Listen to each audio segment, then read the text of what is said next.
Hello friends, कैसे हैं आप सब। उम्मीद है आप सब बहुत अच्छे होंगे और आपकी जो प्रिपरेशन है बहुत अच्छी चल रही होगी।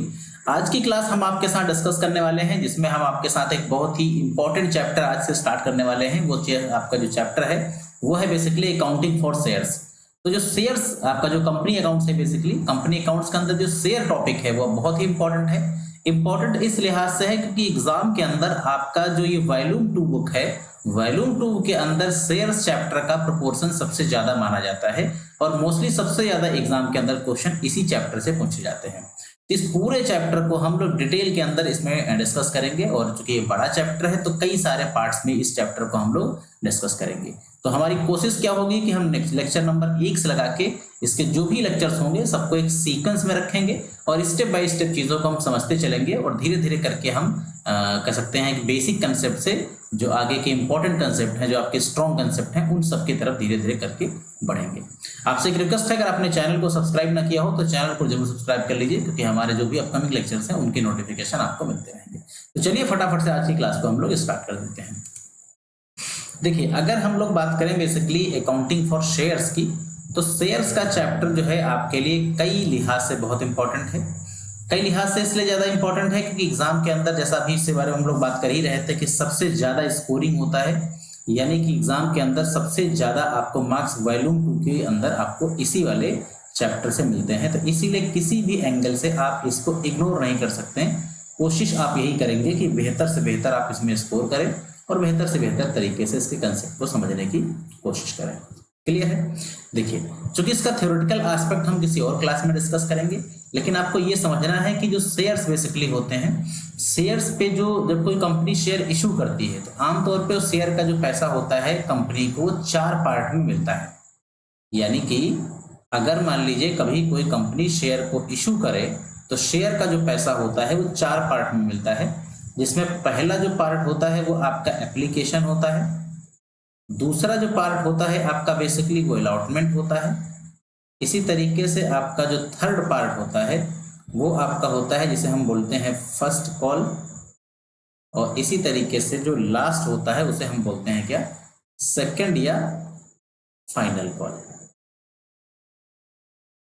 जी, यानी कि जो बेसिक क्वेश्चंस हैं, बेसिक क्वेश्चंस पे ये बात समझनी है कि शेयर जो इशू करा जाता है, शेयर इशू करते समय कंपनी को 4 तरीके से पैसे मिलते हैं। कुछ पैसे एप्लीकेशन पे मिलते हैं, कुछ पैसे अलॉटमेंट पे मिलते हैं, कुछ पैसे फर्स्ट कॉल पे मिलते हैं, कुछ पैसे सेकंड कॉल पे मिलते हैं। अब अकाउंटिंग इसमें किस तरीके की होती है, तो होता क्या है कि जो बेसिक क्वेश्चंस हम लोग डिस्कस करते हैं, बेसिक क्वेश्चंस में हम लोगों को इन पे जर्नल एंट्रीज बनानी होती हैं। यानी कि एप्लीकेशन की अपनी 2 एंट्रीज बनेगी, अलॉटमेंट की 2 एंट्रीज बनेगी, फर्स्ट कॉल की 2 एंट्रीज बनेगी, इसी तरीके से सेकंड और फाइनल कॉल की भी 2 एंट्रीज बनेंगी। तो कुल मिला के अगर आप मोटा मोटा देखें तो एक कह सकते हैं कि जनरल एंट्री बेस्ड आपका ये चैप्टर है। जनरल एंट्री की समझ होगी, कुछ अकाउंटेंसी के बेसिक कंसेप्ट की समझ होगी, तो बहुत आराम से आप इस पूरे चैप्टर को आसानी से समझ सकते हैं। ठीक है ना। तो ये जो पहला क्वेश्चन है वो एक प्रकार से बहुत बेसिक क्वेश्चन है, जिसमें हमने सिर्फ जनरल एंट्रीज को ही शामिल मतलब सिर्फ बेसिक एंट्रीज को ही इसमें शामिल किया गया है। किसी भी एडवांस पोर्शन को इसके इस क्वेश्चन के अंदर कवर अप नहीं किया गया।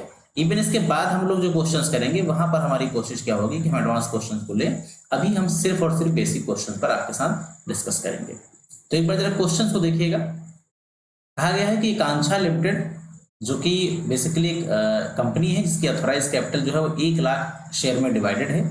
और 1 लाख में से इन्होंने क्या किया है कि 10,000 शेयर, 1 लाख रुपए की इनकी जो कैपिटल है जो कि 10,000 शेयर के अंदर डिवाइडेड है। मीन्स कि 10 रुपए का इनका एक शेयर है, जिस पर 2 रुपए एप्लीकेशन पे, 3 रुपए इनका अलॉटमेंट के ऊपर, 4 रुपए फर्स्ट कॉल के ऊपर और 1 रुपए इनका जो है आपका वो सेकंड और फाइनल कॉल के ऊपर है। फिर कहा गया है कि इनके जो इशू के एक्सपेंसेस हैं वो 7,000 रुपए के हैं। आपको इस केस में जनरल एंट्रीज बनानी है। तो सबसे पहले आपको क्या करना होता है, सबसे पहले आपको इसका एक फॉर्मेट तैयार करना होगा। फॉर्मेट बिल्कुल बेसिक सा फॉर्मेट होता है, जैसा आप सब जानते हैं। सबसे ऊपर आपको लिखना है क्या, हेडिंग आपको ऊपर यहाँ पर डालनी पड़ेगी जनरल एंट्रीज, और नीचे लिखेंगे जिसकी बुक्स में आप बनाते हैं एंट्रीज। तो क्या लिखेंगे यहाँ पे, यहाँ पर आप लिखेंगे in the books of Akanksha limited. Akanksha limited, एक मिनट इसकी स्पेलिंग को सही कर लिया जाए। आकांक्षा लिमिटेड, एलटीडी लिख लेते हैं शॉर्ट में। ये तो जनरल एंट्री के लिए हम सबसे ऊपर हेडलाइन डालेंगे। बाकी फॉर्मेट आपको जनरल एंट्री का मालूम है, जनरल एंट्री के फॉर्मेट के साथ ही हम क्वेश्चन को स्टार्ट करते हैं, क्योंकि पूरा का पूरा क्वेश्चन हम लोगों को बिल्कुल जनरल एंट्री के ही फॉर्मेट पे करना है, इसलिए जनरल एंट्री के फॉर्मेट को आप इग्नोर ना करें। आदत में देखिए, जब आप शुरुआत से आदत में लाने की कोशिश करेंगे तभी एग्जाम तक वो सारी चीजें आपके साथ रहेंगी। आदत में नहीं लाएंगे तो फिर ये चीजें स्किप हो सकती हैं आपसे। तो कोशिश यही रहनी चाहिए आपकी कि आप उसको अभी से इस चीज को कंसिडर करें, फॉलो करें। देखिए, तो सबसे पहली जो एंट्री होती है आपकी, वो किसकी होती है? एप्लीकेशन की। तो जो एप्लीकेशन की एंट्री होती है वो हम किस तरीके से एंट्री करते हैं? एप्लीकेशन की हमारी एंट्री होती है बैंक अकाउंट डेबिट, और 2 में होता है आपका share application account. Bank account debit to share application account. Being share application amount received, ये आपको नरेशन लिखना है, being share application amount received. ठीक है ना, नरेशन आप खुद से लिखेंगे, मैं क्वेश्चन यहाँ बोल दे रहा हूँ, आपको अपने आप से लिखना है। इसमें अमाउंट कैसे लिखते हैं? तो 10,000 शेयर्स इन्होंने इशू करे थे, 2 रुपये इनको मिला था किस पे? एप्लीकेशन पे। तो 10,000 को हम क्या करेंगे? सिंपल 2 से मल्टीप्लाई करेंगे। तो 10,000 इंटू 2 करोगे आप, ये वैल्यू हो जाएगी आपकी कितनी? 20,000। क्लियर है? अब दूसरी, इसकी जो दूसरी एंट्री बनेगी वो बन जाएगी आपकी शेयर कैपिटल अकाउंट डेबिट, नहीं सॉरी, शेयर एप्लीकेशन। एप्लीकेशन को मैं शॉर्ट में APPL लिख रहा हूं, आप उसको फुल फॉर्म भी लिख सकते हैं। Share application account debit to share capital, ये इसकी क्या होगी? सेकंड एंट्री होगी। इसमें भी अमाउंट आपका 20,000 ही रहेगा जो ऊपर रहा था। नरेशन इसमें आप लिखेंगे कि being application amount transfer to capital account. ऊपर में क्या लिखा था नरेशन आपने? Being share application amount received, और दूसरे वाले में लिखा है आपने क्या? Being share application amount transfer to share capital account. तो इस तरीके से एप्लीकेशन की जो 2 एंट्रीज होती हैं वो एंट्री आपकी कंप्लीट हो गई। क्लियर है ये? अब एप्लीकेशन की 2 एंट्री के बाद हम लोगों को इसी तरीके से 2 एंट्री करनी पड़ेंगी, किसकी? अलॉटमेंट की। इसी तरीके से 2 एंट्री करनी पड़ेंगी हमको फर्स्ट कॉल की, और 2 एंट्री करनी पड़ेंगी हमें सेकंड और फाइनल कॉल की। अलॉटमेंट की एंट्री देखिएगा, अलॉटमेंट की आपकी जो एंट्री होती है वो होगी share allotment account debit to share capital, share allotment account debit to share capital, being share allotment amount due. Entry narration अगर आप बनाना चाहें तो मैं एक दो में लिख देता हूं, being share allotment amount due, इस तरीके से आप नरेशन लिखेंगे। इसमें जो अमाउंट होगा आपका, वो एप्लीकेशन का जो अमाउंट था आपका वो था ₹2, अलॉटमेंट था ₹3, तो 10,000 इंटू 3 करेंगे तो ये अमाउंट हो जाएगा आपका कितना? 30,000। क्लियर है? अब इसकी दूसरी एंट्री करेंगे। इसकी जो दूसरी एंट्री आप करने वाले हैं उसमें एंट्री आप बनाएंगे share allotment account debit, share allotment account debit to share capital था। अब आपको इसमें रिसीव की एंट्री करनी है, थोड़ा सी मिस्टेक हो गई, देखिए इसको करेक्ट कर लेते हैं। रिसीव की एंट्री करोगे तो bank account debit to share allotment होगा, बैंक अकाउंट डेबिट टू हो जाएगा आपका शेयर अलॉटमेंट। ठीक है, अमाउंट अगर आप देखेंगे तो सेम आपका जो 30,000 अमाउंट है वही हो जाएगा। इसका अगर नरेशन आप बनाएंगे तो लिखेंगे being share allotment amount received, ये इस तरीके से इसका आप नरेशन कंप्लीट करेंगे। इसके बाद हम क्या करते हैं, इसकी जो लाइनें हैं थोड़ा सा और नीचे तक ड्रॉ कर लें, क्योंकि अभी इसमें हमें शेयर फर्स्ट कॉल भी लिखना है, शेयर सेकंड कॉल भी लिखना है। तो कुल मिला के अभी हमें कम से कम 5 एंट्रीज करनी है, और एक लास्ट वाली एंट्रीज आपको एक्सपेंसेस वाली भी करनी है। क्लियर है? यहाँ तक समझ में आ गया आपको?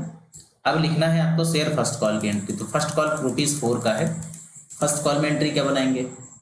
फर्स्ट कॉल में आप एंट्री बनाएंगे, एक मिनट इसका कलर हम ब्लैक ले लेते हैं वापस से। यहां पर हम एंट्री बनाएंगे आपकी शेयर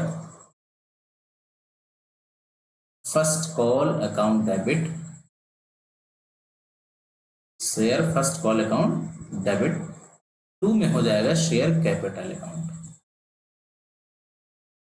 क्लियर है? कोई कंफ्यूजन नहीं रहना चाहिए। यहाँ 10,000 इंटू 4 करेंगे तो वही वैल्यू आपकी जो हो जाएगी आपकी वो 40,000 हो जाएगी।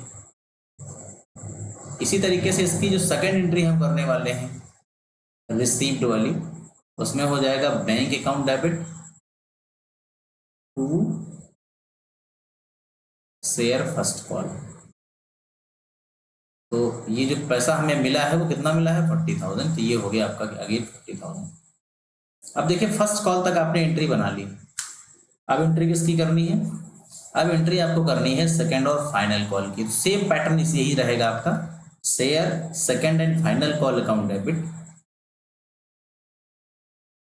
Share second and final call account debit, 2 में हो जाएगा आपका शेयर कैपिटल।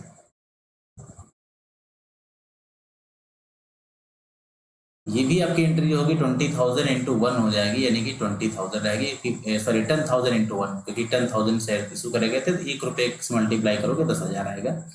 तो 10,000 इंटू 1 लिखना है आपको, तो 10,000 इंटू 1 इक्वल्स टू 10,000। ठीक है, ये इसकी पहली एंट्री हो गई। अब इसके बाद इसमें इसकी जो सेकंड एंट्री हम लोग करते हैं वो सेम इसकी सेकंड एंट्री करेंगे। तो इसकी सेकंड एंट्री क्या करते हैं? सेकंड एंट्री इसकी करते हैं bank account debit to share first call account, bank account debit to share first call account. देखिए bank account debit to share first call, यहां पे भी अमाउंट आपका जो होगा वो 10,000 ही रहेगा। एक इसमें एंट्री और दे रखी है, वो आप जरा समझ लीजिए। इसकी जो लास्ट एंट्री है आपकी, क्वेश्चन में ये कहा गया था, ये क्वेश्चन है, इसमें 7,000 रुपए इन्होंने शेयर के इशू करने पर खर्च किए थे। तो शेयर के इशू पर खर्च करते हैं तो उसकी एक अलग से एंट्री बनानी पड़ती है। इसमें हम लिखते हैं expenses on issue of share account debit. ये एंट्री क्या बनाएंगे हम? ये एंट्री हम बनाएंगे expenses on issue of share account debit करेंगे, और 2 में हो जाएगा बैंक अकाउंट, क्योंकि पेमेंट हम इसको भी बैंक अकाउंट के माध्यम से करेंगे। ये आपकी एंट्री कितनी हो जाएगी? 7,000 रुपीज। तो ये एक बेसिक सवाल है, जब आप अगर आप सवाल को बाकायदा देख रहे होंगे पूरे को, तो एक चीज बहुत आपको कॉमन समझ में आ रही होगी कि इस क्वेश्चंस में हमने कोई कंसेप्ट नहीं समझाया आपको, ना ही हमारी ज्यादा फोकस रहा किसी चीज पर बहुत ज्यादा मतलब कह सकते हैं कि कंसेप्ट बिल्डिंग पर, क्योंकि एक बेसिक सा सवाल है। सिर्फ इसमें जनरल एंट्रीज आपको पास करनी 4 ट्रांजेक्शंस के लिए। तो एप्लीकेशन के लिए 2 एंट्रीज होती हैं, अलॉटमेंट के लिए 2 एंट्रीज होती हैं, फर्स्ट कॉल के लिए 2 होती हैं, सेकंड कॉल के लिए 2 होती हैं। यानी कि जब आप ये चैप्टर स्टार्ट करते हैं तो फाउंडेशन के तौर पे ये जो 4 ट्रांजेक्शंस हैं और 4 ट्रांजेक्शंस की 2-2 एंट्रीज हैं, इन्हें बहुत मजबूती से हमें तैयार करना होता है। तो आप ये मानिए इस सवाल का पर्पस यही है कि हम आपको बस ये याद करा पाए कि कौन कौन सी ट्रांजेक्शंस पे कौन कौन सी एंट्री होती है। तो फटाफट से एक बार मैं रिपीट करता हूं, आप फटाफट से इसको देखिएगा, सुनिएगा और अपने पास नोट करिएगा। देखिए एप्लीकेशन की जो एंट्री होती है वो 2 होती हैं। कौन सी पहली एंट्री होती है? पहली एंट्री होती है bank account debit to share application account. Amount कैसे लिखते हैं? जितने नंबर ऑफ शेयर इशू करे जाते हैं और जितने का एप्लीकेशन होता है उससे मल्टीप्लाई करते हैं। तो नंबर ऑफ शेयर इशू करे थे 10,000, एप्लीकेशन था 2,000, तो 10,000 इंटू 2 करोगे 20,000। दूसरी एंट्री होती है share application account debit to share capital, तो सेम 20,000 आपको दूसरी एंट्री में लिखने हैं। तीसरी जो एंट्री बनती है यानी कि अलॉटमेंट की बनती है, तो अलॉटमेंट की एंट्री क्या होगी? Share allotment account debit to share capital account. इसमें भी आपका जो अलॉटमेंट है वो ₹3 का है, तो 10,000 इंटू 3 करोगे तो 30,000 हो जाएगा। उसके बाद अगर आप आगे बढ़ेंगे तो नेक्स्ट जो आपकी एंट्री दे रखी है वो क्या है? वो है bank account debit to share allotment account, यानी जो बैंक होगा इसमें ये डी वाली एंट्री है, पेड रिसीव वाली, bank account debit to share allotment, इसमें भी आपका 30,000 अमाउंट होगा। नेक्स्ट होगा share first call account debit to share capital account. First call ₹4 का है तो 10,000 इंटू 4 करेंगे। नेक्स्ट एंट्री होगी bank account debit to share first and final share first call account, ये भी 40,000 से होगा। सेकंड कॉल की बात करेंगे तो share second and final call account debit to share capital, ये हो जाएगा 10,000 इंटू 1, क्योंकि ₹1 का दे रखा है आपका फर्स्ट एंड फाइनल कॉल। और जो फर्स्ट एंड फाइनल कॉल की जो लास्ट एंट्री होगी bank account debit to share first and final call, ये 10,000 से हो जाएगा। और एक्सपेंसेस की लास्ट में एंट्री करते हैं expenses on issue of share account debit to share capital account. तो ये बेसिकली कह सकते हैं ये पहली जो क्लास हमने आपके साथ डिस्कस की है, हमारा बेसिक जो फोकस रहा वो इन बातों पर रहा कि क्वेश्चंस में जनरल एंट्रीज जो है वो कैसे बनाई जाती है, वो 8 बेसिक एंट्रीज जो आपके सवाल का फाउंडेशन है। तो अगर आप ये पहली क्लास देख रहे हैं और पहली बार अब अगर आप शेयर के चैप्टर पढ़ रहे हैं तो सिर्फ कॉपी पर ये 8 एंट्रीज नोट कीजिए। नोट करने के बाद इनको थोड़ा सा कई बार पढ़िए, ये आपको ऑटोमेटिकली याद हो जाएंगी, क्योंकि अब शेयर का चैप्टर जब आप पढ़ेंगे तो हर बार आपको इसमें की एंट्रीज देखने को मिलेंगी। तो हर हाल में ये एंट्री आपकी बिल्कुल सॉलिड तरीके से प्रिपेयर होनी चाहिए। अब जब नेक्स्ट क्लासेस की हम आपके साथ डिस्कस करेंगे तो उसमें हम एक स्टेप और ऊपर बढ़ जाएंगे। आज हमने बेसिक एंट्री देखी, नेक्स्ट क्वेश्चन में हम देखेंगे कि शेयर को हम प्रीमियम पर कैसे इशू करते हैं। यहाँ पर हमने देखा था कि share issue at par value, कितने का शेयर जितने का शेयर है उतने पर इशू किया गया, तो प्रीमियम पर इशू किया जाएगा तब क्या होगा, उसकी बात हम लोग आपसे नेक्स्ट क्लास के अंदर करेंगे। तो उम्मीद है आपको ये लेक्चर अच्छा लगा होगा। लेक्चर अच्छा लगा तो उसे लाइक कीजिए, अपने फ्रेंड के साथ शेयर कीजिए, और अगर आपका कोई क्वेश्चन है तो उसे आप कमेंट सेक्शन के अंदर हमें लिखिएगा, उसका रिस्पॉन्स आपको जल्द से जल्द दे दिया जाएगा। चलिए मिलते हैं नेक्स्ट क्लास के साथ। So thanks for watching this video, have a nice day.